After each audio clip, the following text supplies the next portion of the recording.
বিপদে মানুষ চেনা যায়। কঠিন পরিস্থিতিতে একজন মানুষের প্রকৃত চরিত্র এবং মানসিকতা প্রকাশ পায়।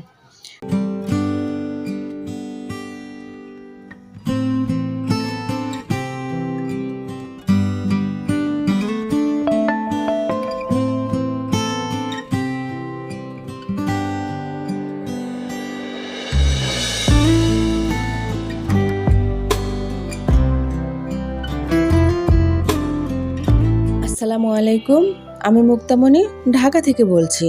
রাকিবস মম চ্যানেলে আপনাদের আরও একবার স্বাগত জানাই।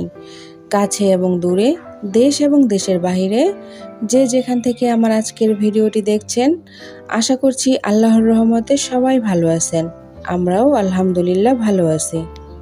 চলে এলাম আরও একটি নতুন দিনের নতুন ব্লগ নিয়ে আপনাদের মাঝে। আসলে আমরা যারা গৃহিণী আছি তাদের মেন কাজই হচ্ছে রান্নাবান্না করা। স্বামী, সন্তান, পরিবারের অন্যান্য সদস্যদের সামনে সময় মতো খাবার রেডি করে দেওয়াটাই আমাদের দায়িত্বের মধ্যে পড়ে। আর এইটা অনেক বড় একটা দায়িত্ব, যা কখনোই অবহেলা করা উচিত না। এসব কাজ করতে করতে আমরাও অভ্যস্ত হয়ে গেছি। এখন কাজ না থাকলে একদমই ভালো লাগে না। তো আপনারা তো জানেন, আমরা হচ্ছে রাত 3টা বা 4টা বাজে উঠে রান্না করি, কিন্তু আজকে 1 ঘন্টা দেরি হয়ে গেছে, উঠতে পারি নাই। ফজরের আজান শুনে ঘুম ভাঙছে আর লাফ দিয়ে উঠছি। এখন হচ্ছে কিছু রান্না বসিয়ে দিয়ে নামাজ আদায় করে নিয়েছি, তারপর ধুমধারাক্কা রান্না শুরু করে দিছি। চুলায় ঢেঁড়স ভাজি বসিয়ে অপর চুলায় কিছু পটল আলু ভেজে নিচ্ছি। এটা দিয়ে বড় ডাল দিয়ে বা অ্যাঙ্কার ডাল দিয়ে রান্না করব। তো ডালগুলি ধুয়ে পানি ঝরিয়ে কষাতে দেব। ডালগুলি কষানো হতে থাক, এতক্ষণে র্যাকটা পরিষ্কার করে নিচ্ছি। তো আমাদের পরিবারের সদস্য অনুযায়ী রান্নাঘরটা খুবই ছোট। দেখা যায় যে কোনো কিছু রান্না করে রাখার জন্য এই র্যাকটা ছাড়া আর কোনো জায়গায় নেই। তো তাই জন্য প্রথমেই এই জায়গাটা খালি করতে হয়। ঢেঁড়স ভাজি নামিয়ে মুরগির মাংসটা বসিয়ে দিয়েছি। এইদিকে মাংসের তরকারিটা হতে থাক। আর দেখি আমার অ্যাঙ্কার ডালের কী অবস্থা। এটা সিদ্ধ হতে কিন্তু অনেকটা সময় লাগে। দেখলাম 90% সিদ্ধ হয়ে গেছে, তাই ভেজে রাখা আলু আর পটলগুলি দিয়ে দিলাম। এইদিকে মসুর ডাল আগেই সিদ্ধ করে নিয়েছিলাম, তো ওটাকে রেডি করে নিলাম। পটলের তরকারি নামিয়ে মসুর ডাল বসাবো তাই। পটলের তরকারিতে ভাজা জিরার গুঁড়া দিয়ে কয়েকটা কাঁচামরিচ ফালি করে দিলাম। এই পর্যায়ে ধনিয়া পাতা মিক্স করতেছি, কিন্তু বাসায় ধনিয়া পাতা নাই, তাই বারান্দায় একটা গাছ আছে, ওখান থেকেই 2টা পাতা নিয়ে আসলাম। দুধের স্বাদ ঘোলে মেটানোর মতো অবস্থা আর কি। তো এই 2টা পাতা দিয়েই মনের ইচ্ছেটা পূরণ করলাম। আর এই তরকারিটা খেতে কিন্তু ভীষণই মজা হয়েছিল। ফাইনালি পটলের তরকারিটাও হয়ে গেছে, তাই নামিয়ে ডাল বসিয়ে দিলাম।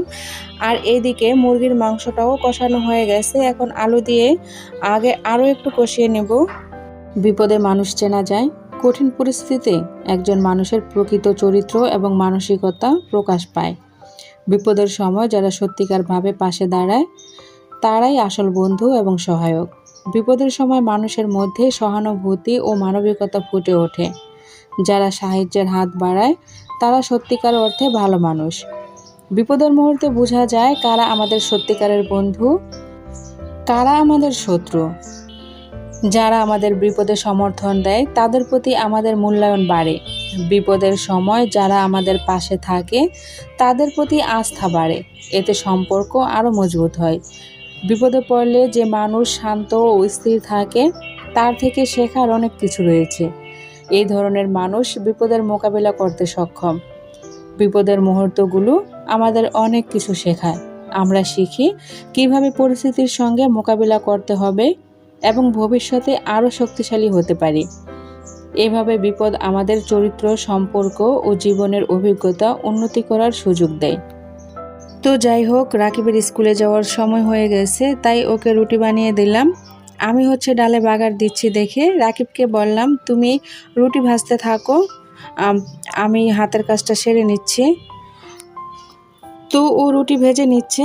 এভাবেই আমার ছেলেরা মাঝে মাঝে আমাকে সাহায্য করে থাকে। দেখা যায় যে ওরা মাঝে মাঝে ডিমও ভেজে খায়। তো রাকিব হচ্ছে ওর যে কয়টা লাগবে সেই কয়টা ভেজে নিয়েছে। আমি বললাম, তুমি এখন যাও, নাস্তা করে নাও, নয়তো দেরি হয়ে যাবে। এদিকে আমারও অনেকটা কাজ হালকা হয়ে গেছে, রান্নাও শেষের দিকে। এখন যে কয়টা বাসন কোসন ধোয়ার দরকার, তো সেগুলাই ধুয়ে নিচ্ছি। আর এই ধোয়াধুয়ির মধ্য দিয়েই আজকে আমার রান্নাবান্নাও শেষ। এরপর ক্যামেরা বন্ধ হয়েছিল। যখন ক্যামেরা ওপেন করলাম তখন হচ্ছে বিকেলবেলা। কয়েকদিন বৃষ্টির পর আজ রোদ উঠেছে। বিকেলের প্রকৃতিটা খুবই সুন্দর ছিল, তাই ভাবলাম এই সুন্দর প্রকৃতি উপলব্ধি করতে করতে কিছু কাজও করে নেই। তাই বাদামের খোসা ছাড়াতে বসে গেলাম। এগুলো হচ্ছে কাঁচা বাদাম। রাকিবের বাবা হচ্ছে প্রতিদিন সকালেই কাঁচা বাদাম খায়, সাথে অন্যান্য খাদ্য যেমন কিশমিশ, মধু, লং, আদা, রসুন, খেজুর, কালো জিরা এসব কিছু একসাথে ভিজিয়ে রাখতে বলে। আর প্রতিদিন সকালে এই খাবারটি সে ঔষধ হিসেবেই খায়। তো খোসা ছাড়ানো বাদাম শেষ হয়ে গেছে, তাই জন্য কিছু বাদাম খোসা ছাড়িয়ে নিচ্ছি। একসাথে অনেকগুলো খোসা সহ বাদাম নিয়ে আসছিল, ওগুলাই বছর জুড়ে খাবে। এই জারের এক জার বাদাম তার অনেক দিন চলে যাবে। প্রতিদিন 4-5 দানা করে খায়। আমি এবং আমার ছেলেরা কাঁচা বাদাম খেতে পারি না, আমাদের বাদাম খেতে হলে ভেজে খেতে হবে।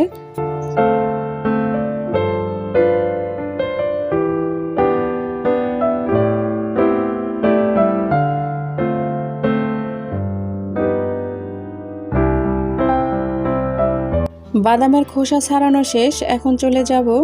কাজ করলেই তো হবে না, বিকেলে কিছু খেতেও হবে। তো এসে দেখলাম ভাবি তালের ভাপা পিঠা বানাচ্ছে। একটা হয়েও গেছে, আরেকটা রেডি করছে। পিঠাগুলি ভাবি কুকারে বানাচ্ছে। তো রাকিব হচ্ছে পিঠা কেটে নিচ্ছে, আর আমরা সবাই মিলে খাবো। এখানে যে কয়জন আছি তারা খাবো, বাকিরা আরও যেগুলি হবে সেগুলো খাবে।